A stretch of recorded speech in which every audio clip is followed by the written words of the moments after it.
صباح الخير جميعا. Thank you for inviting me, Dr. Walid. I guess we lost more than half of the attendees at this session. They're coming back. Okay. So I was asked to give two lectures today, mini lectures, 30 minutes each, about research and methodology when it comes to GI. As you know, epidemiology in general and statistics, it's general, so we can apply it to any field of medicine. The first part is more basic. So please, if you feel it's too basic for you, just signal me and we'll move along. The second part is more tailored to modeling and using actual models within your clinical research. And please stop me if there's something you would like to ask about as we go along. As you know, there's two parts we talk about when we talk about statistics, the descriptive part and then the inferential part. So the descriptive part is how does your data look? Summary of the data, and then organizing and graphing your data. And I think I would like to emphasize the importance of this part. So if you don't understand how your data looks like, this will bias your results as you go on. So before you get too excited about the modeling and examining the association between an exposure and outcome, just look at your data, make sure your data looks normal or not normal, and then because based on how the data looks like, it will change the course of the analysis you would conduct. So inferential statistics, what that means is, what do you infer from the study sample to a larger population?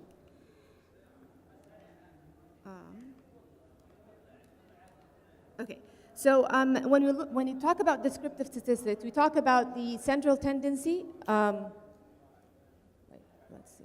the central tendency, measures of central tendency, and then measures of dispersion. And when we talk about central tendency, the common measures that you know of, which is the mean, the median, and the mode. When we talk about measures of dispersion, we talk about range, percentiles, interquartile ranges, and variance. And finally, standard deviation, which is probably the most commonly used in your studies. Now, just kind of an overview, when you look at your variables, you're going to have either numeric variables or categorical. And then for numeric, you're going to have continuous or discrete. And then for categorical values, you have nominal and ordinal. And I would like to emphasize, when you're looking at your variables and you want to categorize them, just make sure you're basing it on the literature. So if you go about and you choose your ranges or your categories, that would affect the publication of it. So make sure if you're talking about GI, it's either the American Association of Gastroenterology, or if it's cardio, then it's the American Association of Cardiology. So just used categories that are actually published in the literature. So as you know, a variable is a characteristic that is being observed or measured. Now, when we talk about independent variables, you have independent and dependent variables. The independent variable is your variable that does not change, which is commonly your exposure, and other variables that may affect the outcome. It is the exposure of interest and other variables. Value status of independent variables are not affected by the outcome. So if in GI, if you're looking at whether or not hepatitis causes cancer, the status of hepatitis, positive or negative, is your independent variable, is the exposure, and then the outcome is cancer. So the independent variable does not change, whereas the outcome changes based on your exposure. The dependent variable, as I mentioned, is your outcome. It changes based on the variable or the exposure variable and other variables that may affect it. Now, going back to your central tendency versus your dispersion, I'm not going to go through all of these, as I'm sure you've been exposed to them. I'm just going to touch on the importance of each and some of the pros and cons of using them, so you kind of keep that in mind when whether you're reading literature or whether you're conducting the research yourself. So again, as we said, you need to look at your data, understand your data, and look what it means before you go forward. So when you look at it, and I'm going to try to make this, I know you're bored and I know it's the third day, so maybe if we have it a little bit more interactive and you can respond to me, so if it's too easy, we'll go on. So when we say look at your data, what do you think that entails? If you have a sample size of 100, you're looking at people that are exposed to hepatitis, what would you look at within that 100 you collected? Sorry? Okay, the one who got infection. What else? Age, so distribution of age, common demographics, correct? What else? Gender, the distribution of gender. So other things I would ask you, I think we're going backward. Okay, very important missing observations, right? So if you say I'm going to collect data for 100 individuals, okay, and you said age, gender, and let's say 30% of them did not indicate their gender. That's important, right? You have a lot of missing data when it comes to gender. If age is not indicated, and we're talking about, let's say, cirrhosis, which is related to age, that again is a very important factor that you need to take into account. And that's what we say when you look at your data, see what's missing, see what's available. And if the missing information is really relevant to the examination of your outcome. Coding errors.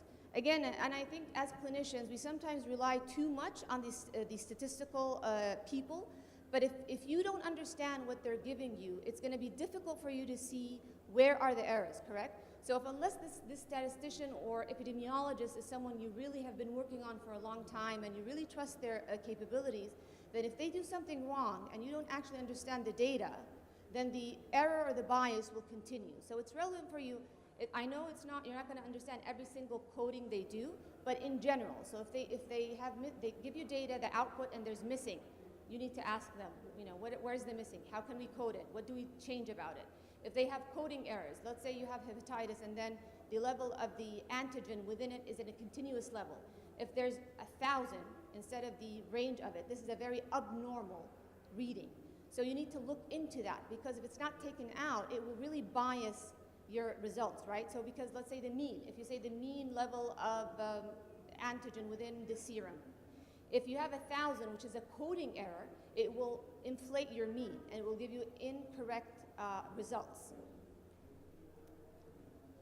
Shape of the data, okay? So, and I'm just gonna give you a look at it. So when you talk about shape of the data, what's the most important part? If you have that sample of 100, what's the important aspect which will determine what you use when it comes to methodology? Have you heard of normally distributed versus non? So what do we say normal distribution? What does that mean? Sorry? So within the average. Yes, yeah, the dome shape, correct? The bell shape. So what does that mean? That usually what we say in statistics and epi is if you have a sample of more than 30, usually we'll get normal distribution. However, if that's not the case, if the data is skewed, whether to the left or to the right, that will affect the methods and the models you use as you go forward. And again, if you have a statistician that's not well experienced and capable, and the data is skewed, and they use normal distribution models, then that will give you incorrect results and will ultimately end in non-publishable research. So normally distributed or not, and outliers. Okay, again, outliers goes back either abnormal readings or abnormal codings. And as I said, that will change what is the statistical test you use. So just in general, this is the bell shape we were saying, okay? And this is skewed left or right, okay? And then this is the other side, okay? So then, so normal, right, and then left. Okay, so central tendency. Do you hear me well, or do I need to use this? Is my voice okay? Bye. If you don't hear me, I can use it. So central tendency, again, as we said, it's your mean, your median, and your mode. That's what means central tendency. What it means is essentially, when we say the word central tendency, what do you think that means? When I say a mean or a median, what does that reflect? What does that tell you about your data? Sorry? So where is it to the center, right? So if your mean, give me an example. What's a GI common disease you said? Do all of everyone has GI?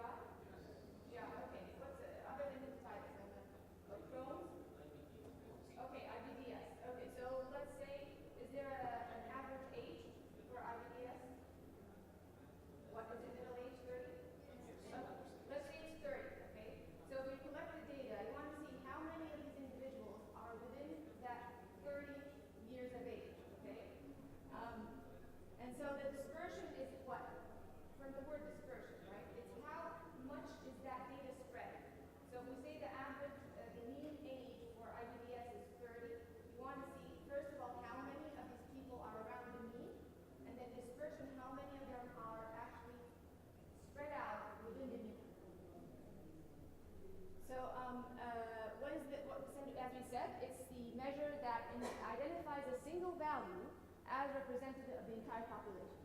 Okay? So as we said, mean, median, and mode. Mean, it's the most common one we use. We use it even in daily life. Okay? So it's commonly refers to an average. Okay? And you use it, you'll see the mean age of IBDS, the mean, what else? What do you use for it? What's the clinical test you use for IBDS?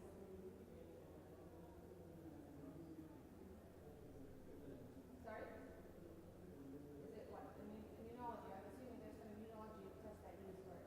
So we want to see what's the mean. Now, remember we were saying the average? So let's say you have an outlier, okay? Let's say the mean age is 30, but you got a person that's 90. How will that affect your mean age? It will go up, right? So you need to take that into account. So the mean is inflated or deflated depending on the age. So if you get extremes, that will change your mean, which means it will change your, instead of saying the mean age is 30, if you had a few people that are above 70, the mean will go up to a 40 or 50, which will affect the results and the conclusions. That's where the median comes into account, okay? The median is not affected by the extremes. So it's the exact middle value. Okay, so that means half of the values are above and half of the values are below. Okay. As I said, it's used when you have skewed interval data. Let's say we have 7 values of age. Okay, so this is, if you want the mean, you're gonna, what are you gonna do? You're gonna add all these up and divide it by the number of x's, correct? But if you want the median, what are you gonna do? Which one is the median? It's the one here, right? It's the one in the middle, meaning three variables are above it and 3 variables or 3 readings are below it. Okay, so again, going back, this is where you have the normal distribution. If it's a normally distributed data, that makes your life very easy, meaning the mean, the median, and the mode would be exactly or almost exactly the same. But if it's positively skewed, you'll have the mode, which is the most repeated readings, and then you have the median and the mean distributed to the left, okay? And then that's for the negatively skewed data. So it's the most frequently occurring variable, and it's used for nominal data, okay? And order is not important in this case. And this is what we have, the bimodal distribution, where you have two the mean and median is in the middle, but you have 2 modes, meaning there's 2 highly repeated values. Okay, so going back to dispersion, it's referred to the measure of variation, how much is varied. Most commonly, you will read in articles or papers the standard deviation, okay? It's not used, of course, for nominal data. It has to be continuous data. You will see you would range, percentile, interquartile range, and variance and standard deviations. I'm not going to go through all of these. The range is just the difference between the highest and lowest variable. So here it would be 45 minus 20, and that would give you the range of your data. Now, again, what do you think? What would this be affected by? Outliers, okay? So if you have extreme values, the range will go up, okay? So it's unstable. Now percentiles, it's just how many of the variables are at the 25th percentile, how many of the variables at 50 percentile, and et cetera, okay? And and as you see, when we say 10 percentile, it's 10% of the data at or below. 50% of the data are at or below, and 75% or 75th percentile is 70% of the data at or below.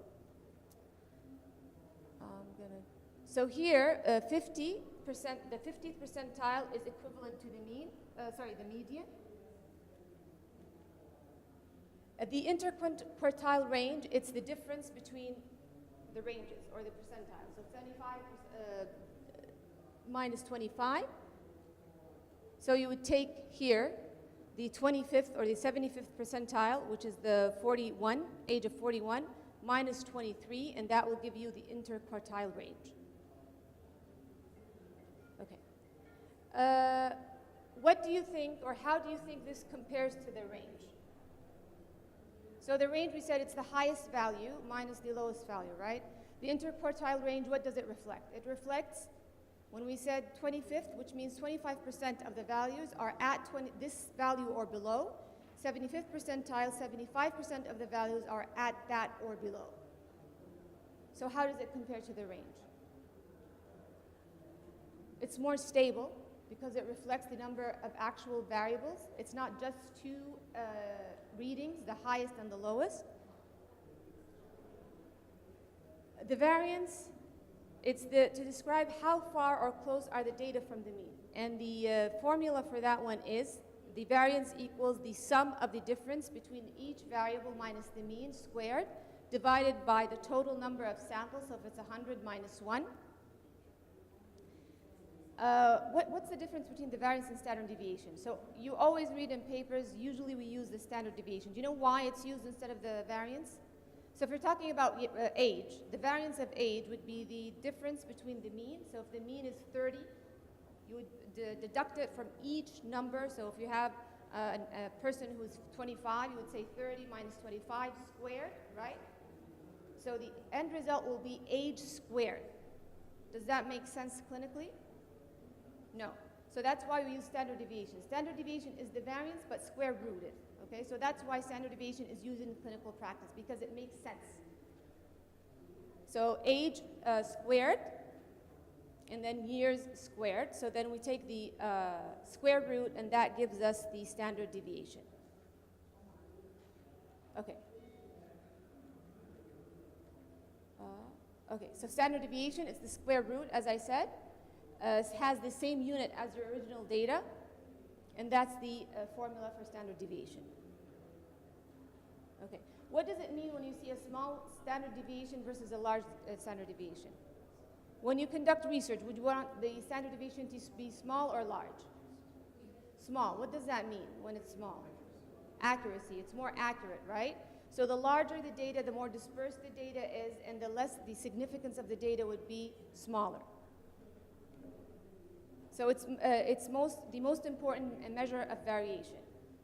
And this is just to show you the normal distribution when we talk about it. This is where your mean, median, and mode are. And this is how we expect the data. We expect on each side, about 34% of the data will be displayed. And then, of course, as we go to the tails, the number of data represented in each side will go down. Okay, so we talked about this. As we said, most of the values are clustered around the mean. Very few values at the tail. Okay. So as we said, why is it important? Because if your data is not normally distributed, you're going to have to change your methodology to take non-normal data and to deal with this data in order to get significant or to get readable results. So the statistical tests used or performed are different between non-normally distributed data and normally distributed data. For most statistical tests, the bell curve can be used to calculate probabilities. Have you ever heard of probabilities, when we use probabilities? And it's just saying what's the probability of that result of a person with an age of, let's say, 30 to lie between the 34% or the 34 of the bell curve. The tails, what is the probability of that reading to be within the tails? So this is where when you write your grant or you write your proposal, you have your hypothesis and you have your alternative hypothesis. And again, understanding this as you go on, it will guide you on drafting or explaining what do you want to actually establish. So the null hypothesis, we're saying there's no effect. So if we're saying hepatitis causes cancer, if it causes liver cancer, we're saying that it actually doesn't.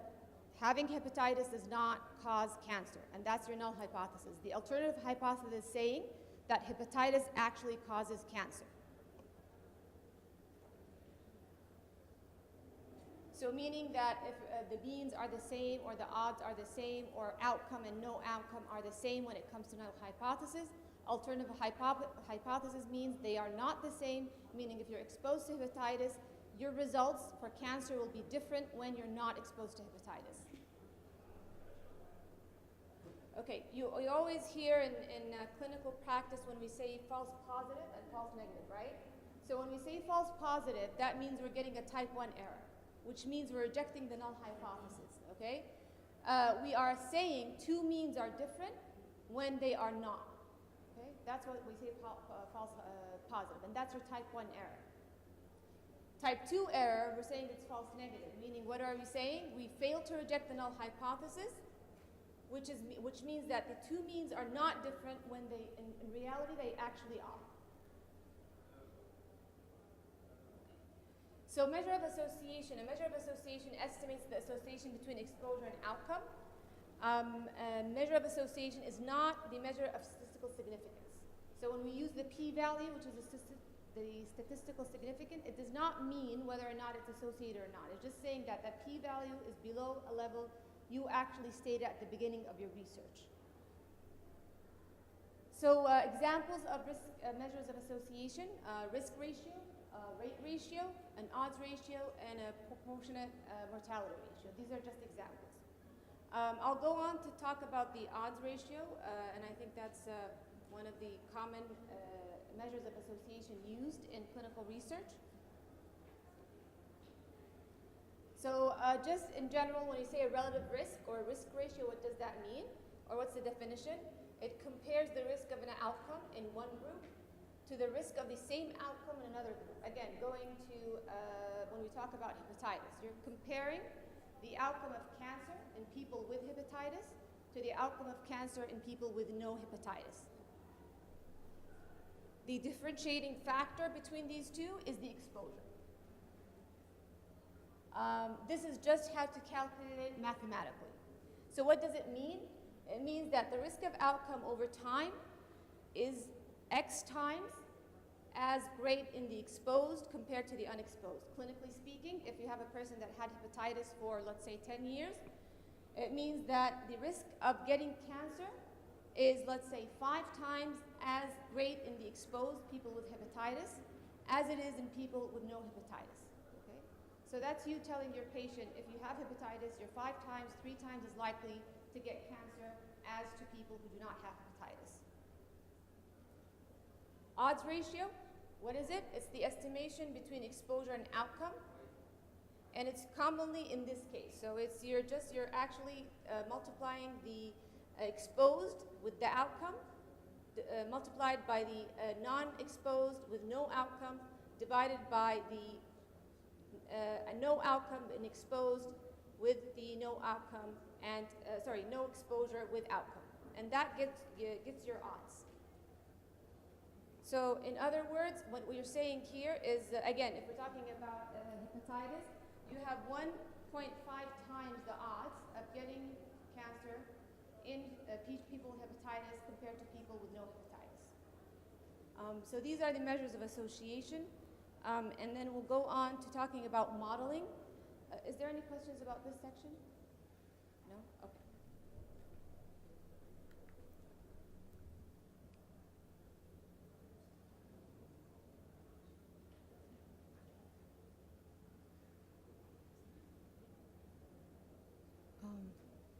البرزنتيشن الثاني لا في اثنين.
So hopefully this is more interesting for you guys.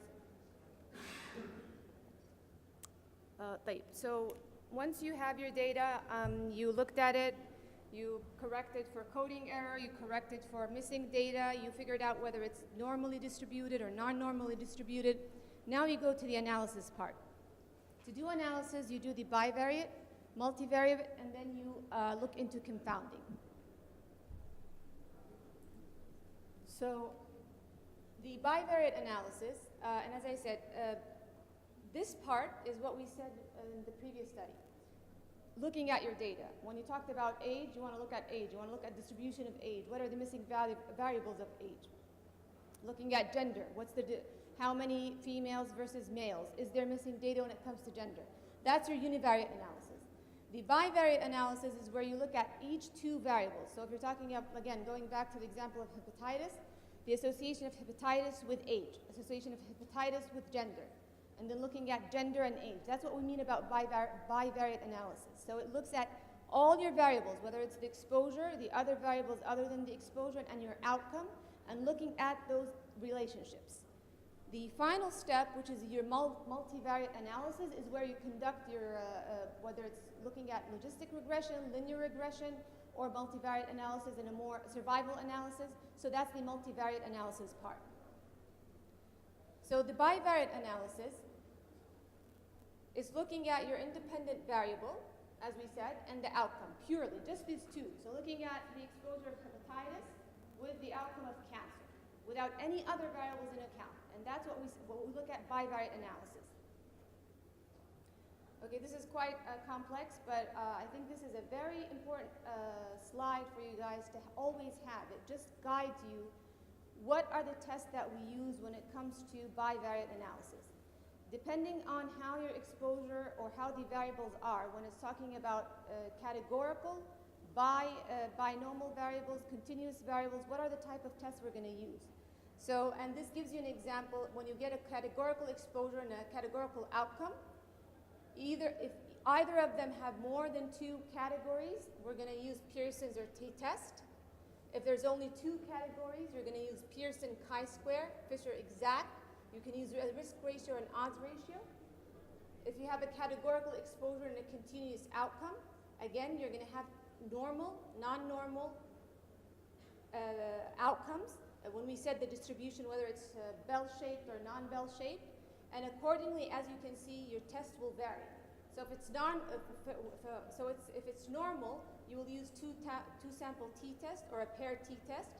Whereas if it's non-normal, it's these kind of weird named tests. And this is when you have a continuous exposure and a continuous outcome. You can use a scatter plot.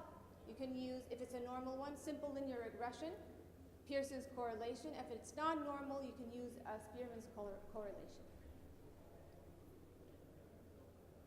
So I'm not going to go through all of these tests. I'm just going to take the most common and just kind of give a hint on what's done through them.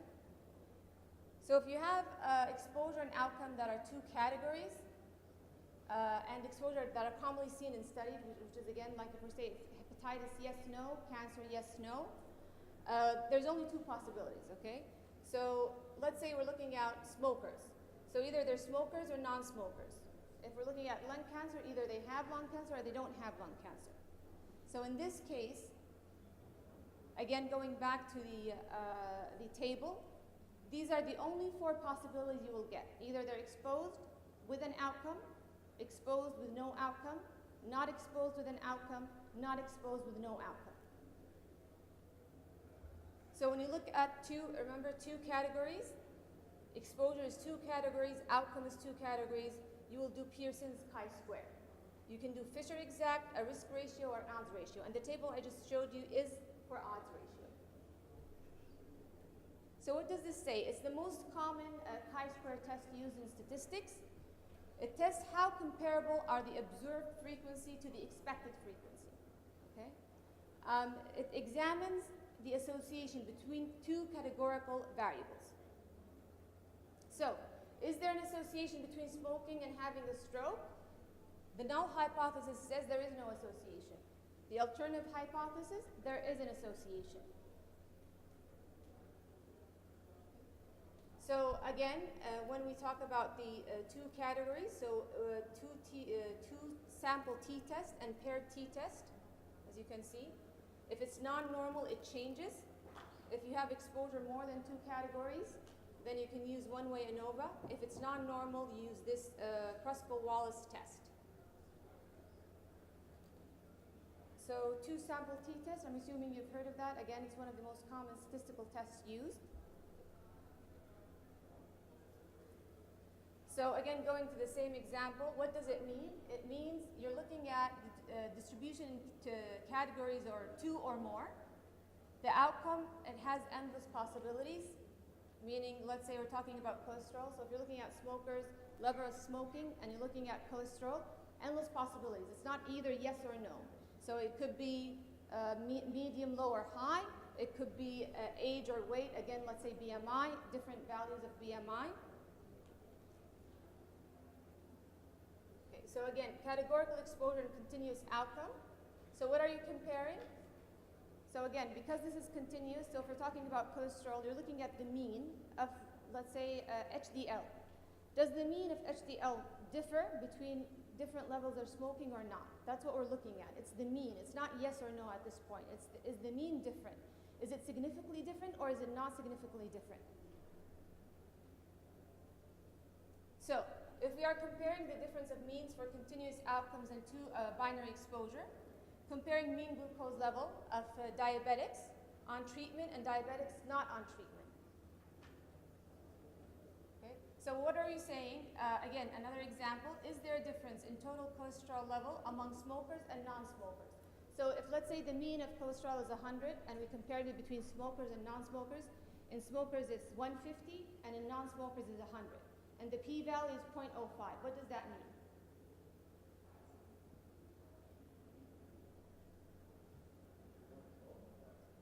Sorry? I can't hear. Can you raise your voice? Yeah. There's significant difference. Again, you're looking at the mean. So there's two things, remember? It's the mean. So the mean in smokers is 150. The mean in non-smokers is 100, right? So that means clinically there is a significant difference between mean HDL or cholesterol in smokers and non-smokers. You then go on to see your p-value. Is the p-value above 0.05 or below 0.05? Okay? So what does it say? If there's a difference in total cholesterol or not, if the p-value is not 0.05, I'm putting a different level. If the p-value is 0.55, what does that mean? No significance, right? So even if the means are different, the mean is 150 in smokers and 100 in non-smokers, but the p-value is 0.55, there's no statistical significance. So clinically speaking, there is no significance in change of HDL level among smokers and non-smokers. Okay. Now if we have exposure more than two categories, and your outcome is normal, and your outcome distribution is normal, meaning bell shape, the dome shape, you use one-way ANOVA. Again, one-way ANOVA is one of the most common statistical models used to compare two variables. Again, it's similar when we're talking about the t-test. What we're saying here is there a difference of means of the continuous outcome for the categories of the exposure. So remember, see the t-test? Remember, smokers and non-smokers, just two, huh? Here, it's more than one, okay? Okay, so when you have more than two types of exposure, we are unable to use the t-test. One-way analysis of variance is used when we want to compare the means of continuous outcome in more than two exposure groups. So let's say we're looking at the mean waiting time, okay, between cardiovascular clinic, primary clinic, and pediatric clinic.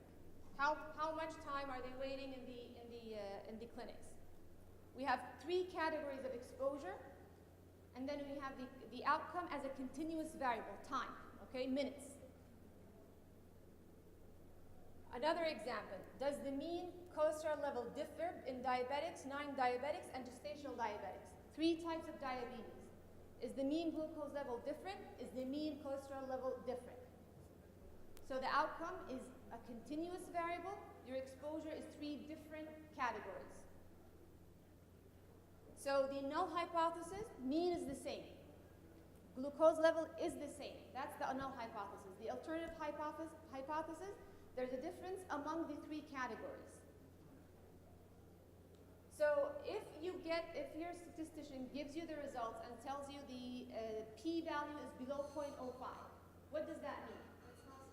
So it's not significant. If it's below 0.05, it's significant. It's above 0.05, significant. But now we have 3 categories. How does this differ than your t-test? What can you say about it? Remember, let's say we're looking at glucose level, okay? And we're saying we're comparing it between diabetics, type 1, type 2, and gestational diabetes, okay? And then the p-value is 0.01. Which mean is different? We should choose one category as a reference. So you can't say where's the difference. You're just sure there is a difference, okay? Again, that's why this is, again, what does it mean? It means one of these means are different, but we're not saying which one, okay? So the mean, again, if it's looking at cholesterol, there is a difference among these 3 groups, but we're not sure which group is different. So you need to, again, look at each group compared to another. So compare the mean of glucose among type 1, type 2, type 1 and gestational diabetes, and so on and so forth. Okay, so if you have continuous exposure and continuous outcome, what do? To look at the association, you can use a scatter plot, simple linear regression, or Pearson's. If it's not normal, you need to use Spearman's correlation. Again, why am I showing you this? If you're a statistician, if you have a non-normal distribution and they give you a Pearson's correlation, that's wrong. They need to use Spearman's correlation. Okay, a scatter plot is a very simple way of looking at an association. So if we're looking at age and the level of antigens in hepatitis patients, it's just looking at how does this association look like. So you're just plotting the y-axis versus the x-axis. It gives you an overview of the shape of the association. So when you're looking at association, what do you want to do? If you're doing your tests, what's the goal? You want it positive or negative. You want it to look like something. You want to say if you have hepatitis for 2 years, your probability of getting cancer will go up incrementally. You need to know how this path or how this association looks like down the line. Otherwise, as a clinician, it would not make any sense for you how the prognosis of that disease would go. So, and that's what we mean. This is a perfect association. Okay, whether it's negative or positive, it's a perfect association. What does this say?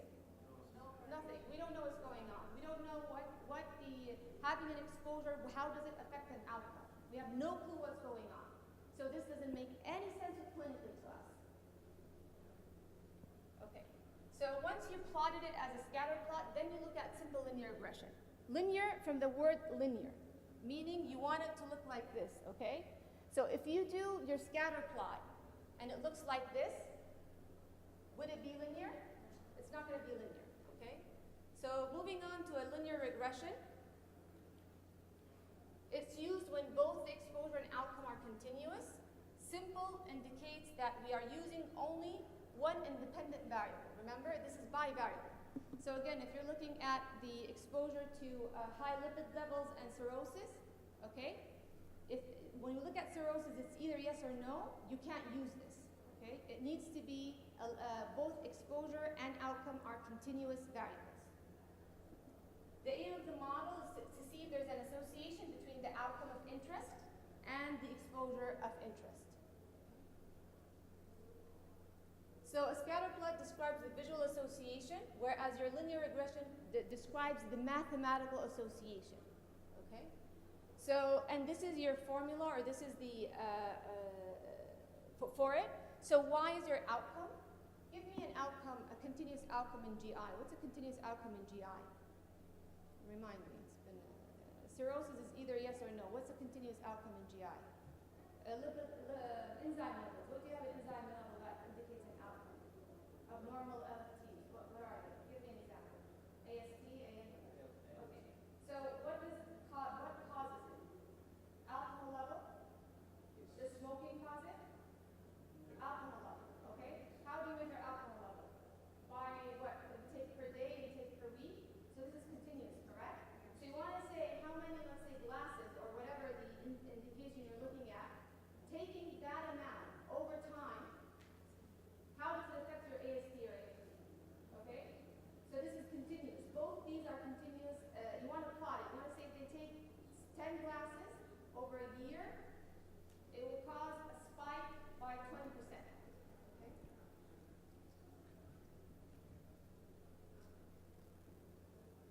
So again, either there is no association or there is an association.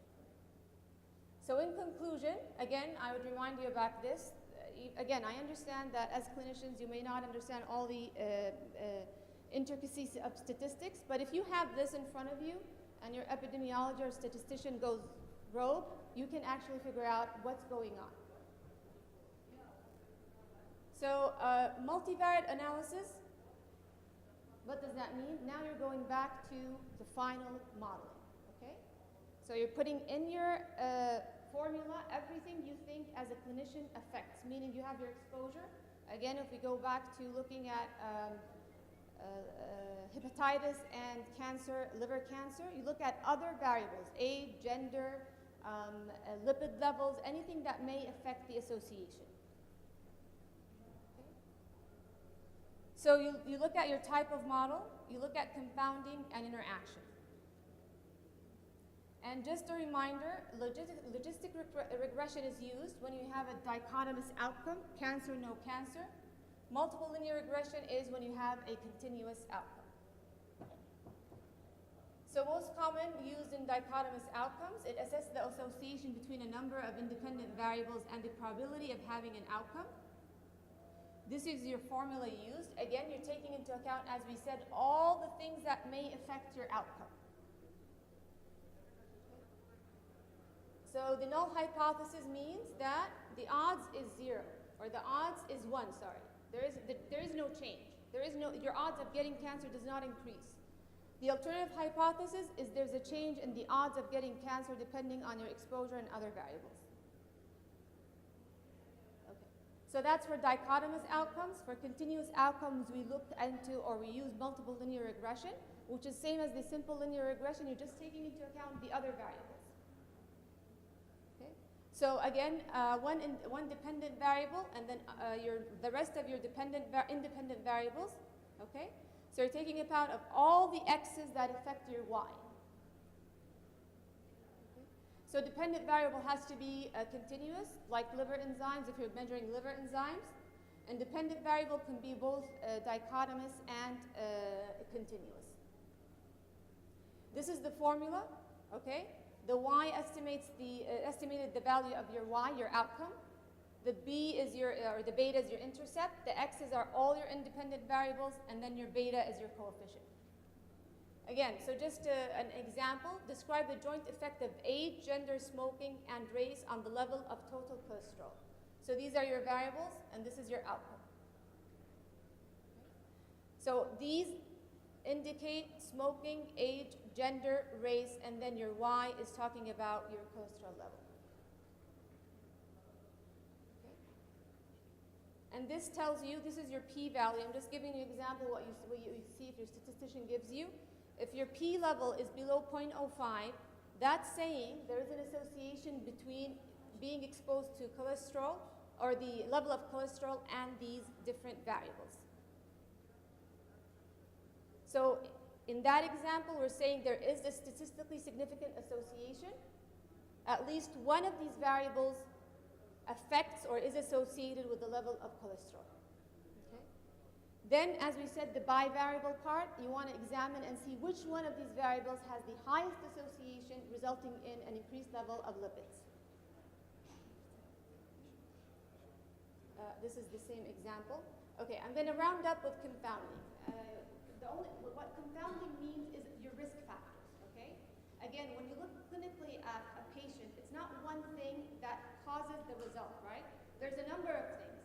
Same thing when you look in your research. You need to take into account all the identified risk factors within the literature that causes your outcome. If you don't account for them in your modeling, when you're doing your research, that means your results are going to be biased, okay? So again, your exposure and outcome in real life as a clinician, that's not the case, right? There's a lot of things that will affect the exposure causing your outcome. So just keep that in mind, meaning, again, if we're looking at whether or not hepatitis causes cirrhosis, okay? If the person drinks alcohol, that will also cause or increase the probability of getting cirrhosis. If the patient is elderly, that will also affect getting cirrhosis. So always you need to take into account the full picture, other risk factors that may cause your outcome. The way to limit this effect is by doing randomization, matching, stratification, or restriction. Okay? So again, confounder means your risk factors. Just an example, when you're talking about confounding exposure, okay, you want to see whether they're in the same direction or not. Meaning what? Is the risk factor increasing? So if we said, again, alcohol and hepatitis, both increase the likelihood of getting cancer, right? Meaning if you have them in your model, the risk of getting cancer will go up, okay? If the factor is protective, let's say young age is protective of cirrhosis. So if the person is young in age and has hepatitis, these two will be head-to-head, resulting in a decreased risk of cirrhosis, okay? So an example, if you examine the association between smoking and stroke in a case-control study, and we find a statistically significant association between smoking and stroke, okay? And we find that smokers have 4 times the odds of non-smokers. Smokers are more likely to have higher cholesterol levels, okay? So meaning smoking and cholesterol both affect stroke negatively. So having these 2 factors both will increase the likelihood of getting a stroke.